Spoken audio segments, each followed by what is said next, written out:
Nonostante il quadro emerso sia davvero inquietante, è ancora operativa e lo resterà per un po' la piattaforma web con le immagini tratte da videocamere private installate in abitazioni, centri medici e studi di estetista in Italia e all'estero, video rubati, comprese scene intime, nudi, sesso, un vaso di Pandora scoperchiato da un'azienda trevigiana, la Yarix. Il provvedimento di oscuramento, questo è il nodo, può avvenire solo dopo gli accertamenti della Procura distrettuale di Venezia, operazione che richiede tempo e che potrebbe essere appesantita dai nuovi indizi emersi, senza contare che molte delle vittime sono di fatto inconsapevoli e non hanno denunciato. Indaga la Polizia Postale del Veneto. Intanto per Valentino Pavan, ideatore proprio a Treviso del Data Protection Forum, evento nazionale sulla sicurezza informatica, si tratta della classica punta dell'iceberg. In Veneto violazioni della privacy e attacchi hacker sono all'ordine del giorno, nel mirino le aziende. Il classico attacco è tramite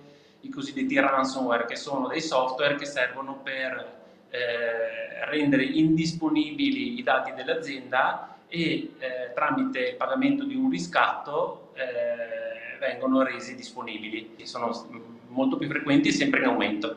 E così il pericolo si insinua tra semplici email, falle del sistema informatico, disattenzioni, mancanza di aggiornamenti. Il Veneto poi è particolarmente esposto. Per la tipologia di attacchi il Veneto è particolarmente appetibile perché ci sono tante aziende medio-piccole con poca predisposizione a preoccuparsi di questo tema, che però dopo, quando si verifica, le mette in crisi, e chi attacca sa bene quali sono i mercati migliori. Poi c'è anche la disponibilità economica magari di pagare un riscatto, cosa che non si deve fare. Non pagare riscatti quindi è l'imperativo, adottare buone pratiche la regola. Il mio consiglio è prevenire, pensare, mettere in atto tutte quelle attenzioni che sono necessarie, che sono anche più economiche di ripagare un riscatto e sicuramente molto più economiche dei danni che ne derivano. Perché prevenire, come si diceva il vecchio adagio, prevenire è meglio che curare, ma in questo caso è assolutamente vero.